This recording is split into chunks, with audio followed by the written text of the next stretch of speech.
Good morning to all of you. Today I am going to continue the last topic, types of current. ठीक है, तो हमने कल पढ़ा था, दो टाइप्स पढ़ लिया था। कौन कौन सा पढ़ा था?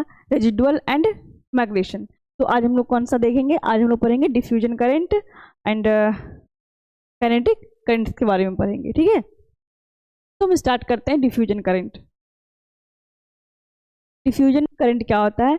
Diffusion current is the most important current in पोलरिग्राफी।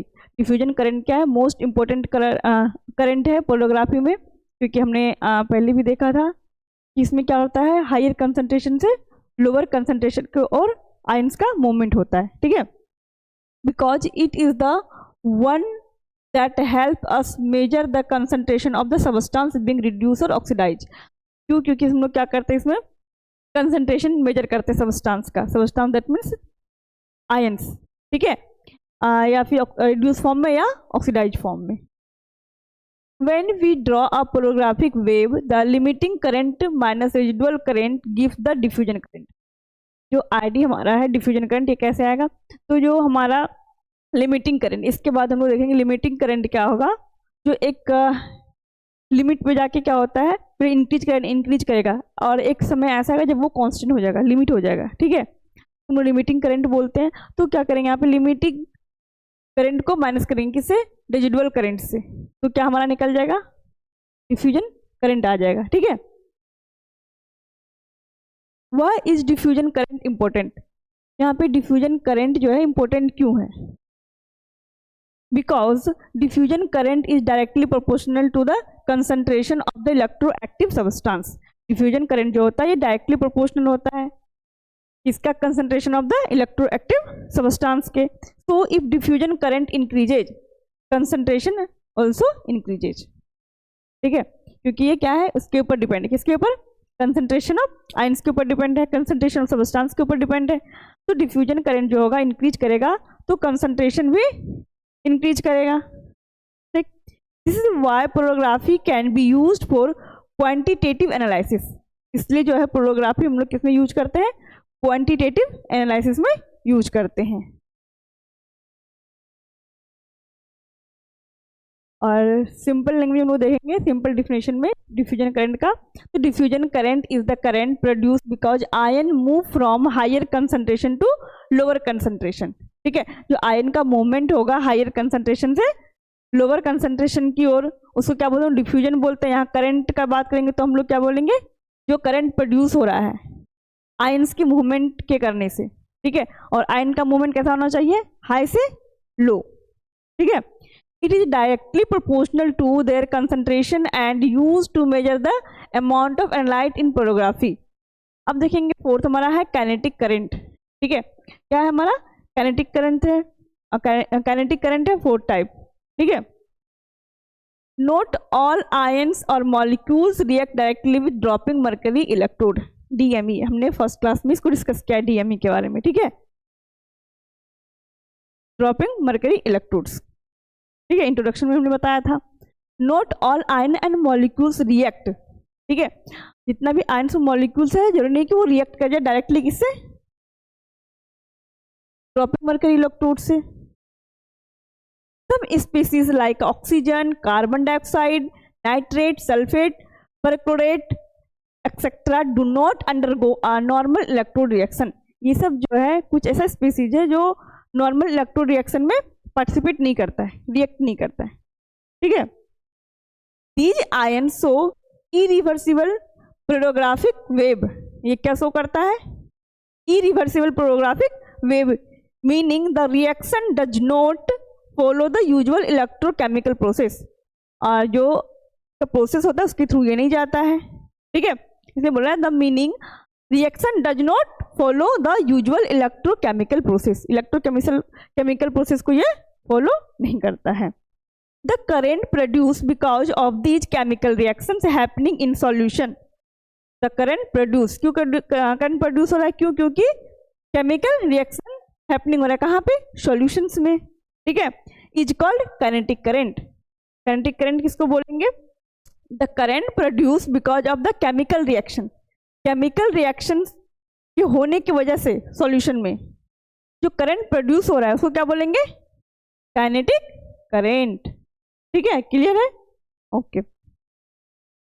Why is it called kinetic current? इसको हम लोग kinetic current क्यों बोलते हैं? Because this current depends on the rate। जैसे हमने देखा था डिफ्यूजन करंट में किसके ऊपर डिपेंड कर रहा था? कंसंट्रेशन के ऊपर। ठीक है, मूवमेंट जो हो रहा था आयंस का उसके ऊपर डिपेंड कर रहा था डिफ्यूजन करंट। लेकिन काइनेटिक करंट जो है किसके ऊपर डिपेंड कर रहा है? रेट पे, या इसको स्पीड भी बोल सकते हैं। ठीक है, because this current depend on the rate of the chemical reaction that occurs before after the electron transfer step। Electron transfer step के पहले या बाद केमिकल रिएक्शन के जो केमिकल रिएक्शन के ऊपर जो डिपेंड रहता है करंट, उसको क्या बोलेंगे हम लोग? काइनेटिक करंट बोलेंगे। ठीक, तो the current is controlled by reaction kinetic. और करंट किसके द्वारा कंट्रोल होगा? रिएक्शन काइनेटिक के द्वारा कंट्रोल होगा। Hints the name kinetic current, क्योंकि काइनेटिक करंट जो होगा तभी होगा जब हमारा केमिकल रिएक्शन हो रहा है। और केमिकल रिएक्शन कैसे होगा? इलेक्ट्रॉन के ट्रांसफर होने से, बिफोर एंड आफ्टर। अब हमारा है लिमिटिंग करंट। ठीक है, फिफ्थ टाइप है ये limiting current. When we keep increasing the voltage in polarography, when we keep, हम लोग कंटिन्यू क्या करेंगे? इंक्रीज करेंगे इसको, वोल्टेज को, किसमें? पोलरिग्राफी में।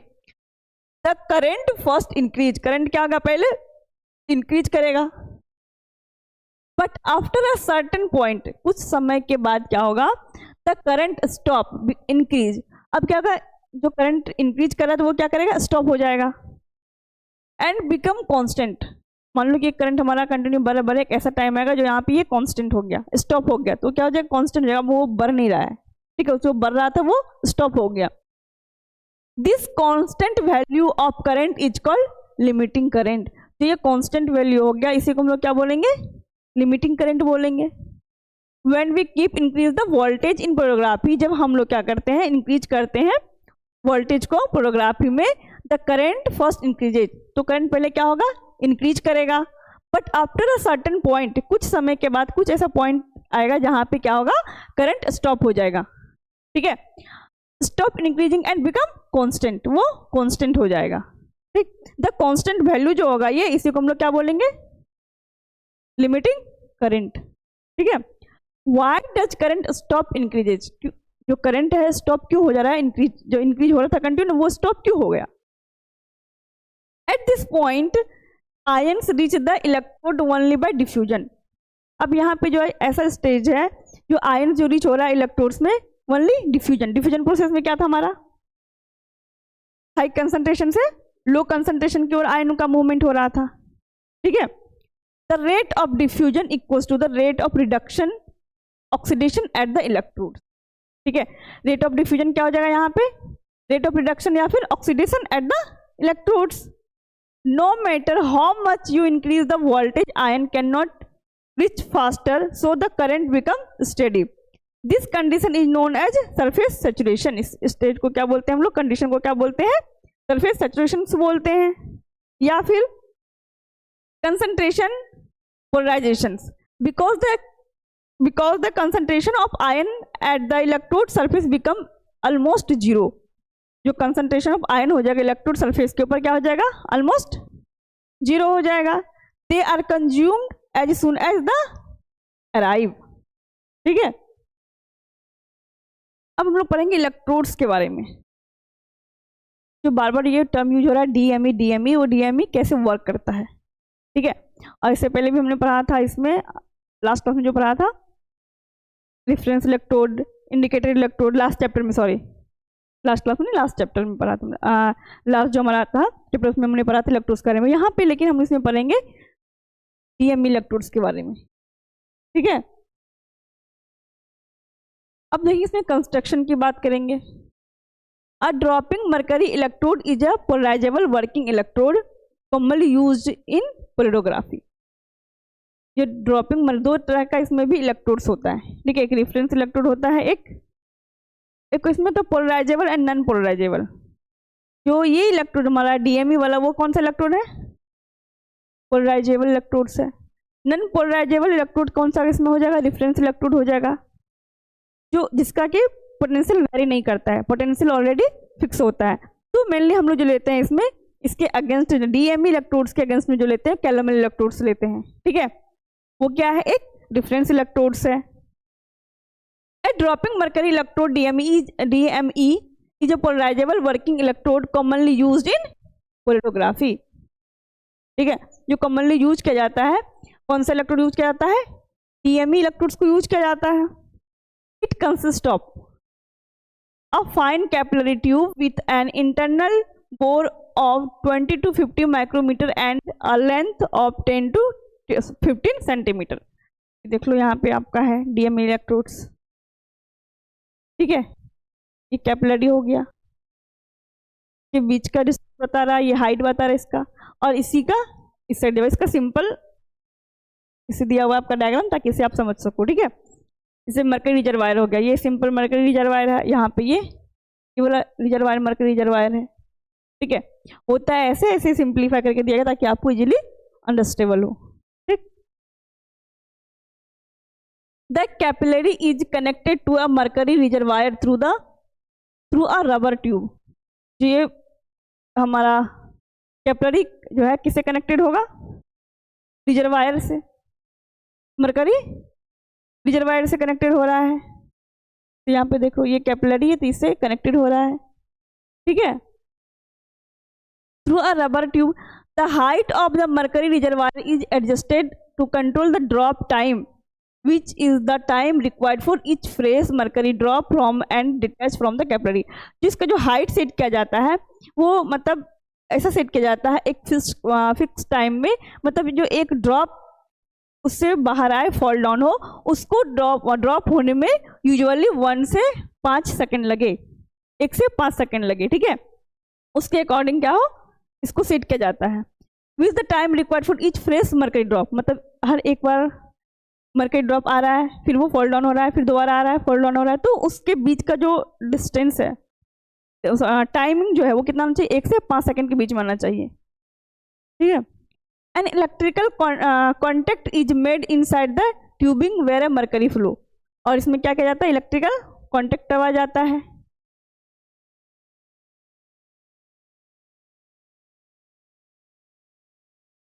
अब हम इसके डीएमई की वर्किंग की बात करेंगे। DME is a polarisable electrode meaning it's potential changes significantly with small changes in current. अब इसका जो है पोटेंशियल चेंज होगा, थोड़ा सा भी चेंजिंग आएगा यदि हमारे करंट में, तो इसका पोटेंशियल क्या होगा, चेंज होगा। जस्ट लाइक इंडिकेटर इलेक्ट्रोड्स, हमने इंडिकेटर पोटेंशियोमेट्री में हमने पढ़ा था, ठीक है। कंडक्टोमेट्री पढ़ा, पोटेंशियोमेट्री, ये क्या हमारा पोलरोग्राफिक है। तो जो सेकंड चैप्टर हमारा था पोटेंशियोमेट्री, उसमें हमने पढ़ा था 2 इलेक्ट्रोड्स के बारे में, reference electrode and indicator electrodes.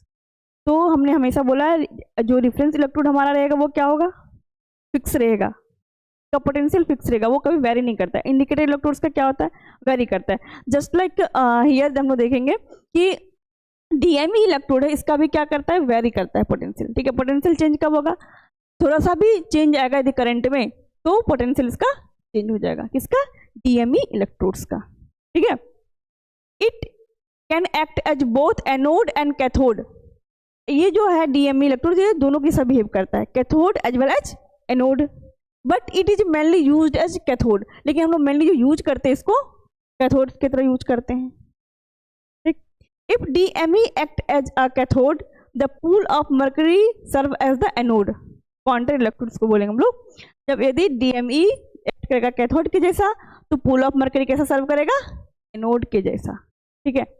If polarity is reserved, यदि पोलैरिटी क्या होगा, रिजर्व हो जाएगा, सॉरी रिवर्स हो जाएगा, the DME act as anode and the mercury pool becomes cathode.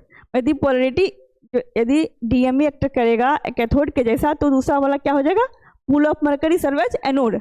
अब इसको हम रिवर्स कर देंगे, उल्टा कर देंगे, तो polarity is reverse, the DME act as anode. DME कैसा एक्ट करेगा, एनोड के जैसा, और इसके उल्टा क्या हो जाएगा, इधर कैथोड हो जाएगा, मर्करी पूल, ठीक है। The mercury pool has a large surface area, mercury pool का क्या होता है, लार्ज सरफेस एरिया होता है, resulting in low current density, therefore it behaves as a non polarizable electrode. ये कैसा बिहेव करेगा, non polarizable electrode. Non polarizable electrodes से बताया था कैलमर इलेक्ट्रोड्स भी लेते हैं, ठीक है। And maintain a constant potential, और ये क्या मेंटेन करता है, कांस्टेंट पोटेंशियल को मेंटेन करता है। अब हमारा है प्रिपरेशन ऑफ एनालाइट सॉल्यूशंस, ठीक है। To the analyte solution and excess of supporting electrolyte such as KCl is added to minimize migration current. जो एनालाइट सॉल्यूशन जो हम लोग प्रिपेयर करते हैं वो कैसा होता है, एक्सेस ऑफ सपोर्टिंग इलेक्ट्रोलाइट है, और ये क्या करता है, KCl को यदि हम लोग ऐड करें तो मिनिमाइज करता है माइग्रेशन करंट को। ये हमने माइग्रेशन करंट में पढ़ा भी है, ठीक है। टाइप्स ऑफ जो करंट था उसमें हमने माइग्रेशन करंट पढ़ा था, वहाँ पे हमने क्या देखा था, माइग्रेशन करंट को मूव करने के लिए हम लोग KCl को ऐड करते थे, ठीक है। प्यूरिफाइड नाइट्रोजन और hydrogen gas is bubble through a solution to remove dissolve oxygen. Purified nitrogen और हाइड्रोजन गैस क्या, जो बबल के थ्रू जाएगा सॉल्यूशन में, वो क्या रिमूव करेगा, डिजॉल्व ऑक्सीजन को, विच otherwise get reduced and interfere with the measurement. इसमें इंटरफेयर करेगा, मेजरमेंट में इंटरफेयर करेगा ये। इलेक्ट्रोड रिएक्शंस की बात करेंगे। If the analyte contain cadmium ion, यदि हमारा एनालाइट क्या कंटेन कर रहा है, कैडमियम आयन को कंटेन कर रहा है एनालाइट हमारा, the reduction reaction at the DME cathode के पास क्या हो जाएगा, रिडक्शन रिएक्शंस होगा। और हमें पता है रिडक्शन रिएक्शन में क्या होता है, गेन ऑफ इलेक्ट्रॉन्स होता है। तो ये हमारा क्या है, कैडमियम आयन है, ये इलेक्ट्रॉन को गेन कर रहा है, तो ये कैडमियम बन गया, ठीक है। पेरोग्राफिक मेजरमेंट देखेंगे हम लोग। Steadily increasing voltage is applied across the polarigraphic cells and the corresponding current is measured for the each applied potential. A plot of current versus voltage is obtained known as polarigram, ठीक है। ये polarigram आपने देखा भी होगा introduction वाले में, ठीक है। The instrumentation used is called polarigraph। जो इसमें यूज किया जाएगा इंस्ट्रूमेंट उसको क्या बोलेंगे, पोलरोग्राफ बोलेंगे, ठीक है। और पोलरोग्राम वाला क्या था, जो हमने वेव के थ्रू बताया था, ग्राफ जो प्लॉट क्या था, करंट वर्सेस वोल्टेज का, ठीक है। ये आप इंट्रोडक्शन में पढ़ेंगे तो आपको याद होगा। अब इसका यूज देखेंगे। एनालिटिकल यूज क्या है, पहला है the diffusion current is directly proportional to the concentration of electroactive species. हमने अभी भी पढ़ा इस चीज को, डिफ्यूजन करंट के बारे में। यदि इसका क्या होगा, मूवमेंट आयंस का हायर टू लोअर कंसंट्रेशन की ओर मूव करेगा आयंस, ठीक है। इसलिए बोला डिफ्यूजन करंट क्या है, डायरेक्टली प्रोपोर्शनल है किसके, कंसंट्रेशन के, ठीक है, concentration of the electroactive species, making DME useful for quantitative analysis, ठीक है। क्वांटिटेटिव एनालिसिस के लिए यूज होगा। The half wave potential E12 जो हम लोग लेते हैं, ये क्वालिटेटिव के लिए यूज होगा, ठीक है। The half wave potential is characteristic for each substance and therefore used for the qualitative identification। ये हो गया हमारा ID, ये हो गया हमारा E12। ID वाला किस में जाएगा, क्वांटिटेटिव में, और E12 किस में जाएगा, क्वालिटेटिव में, ठीक है। तो ये आपका यहाँ पे इलेक्ट्रोड्स खत्म हो गया। हम लोग नेक्स्ट क्लास में नेक्स्ट इलेक्ट्रोड्स की बात करेंगे। Thank you.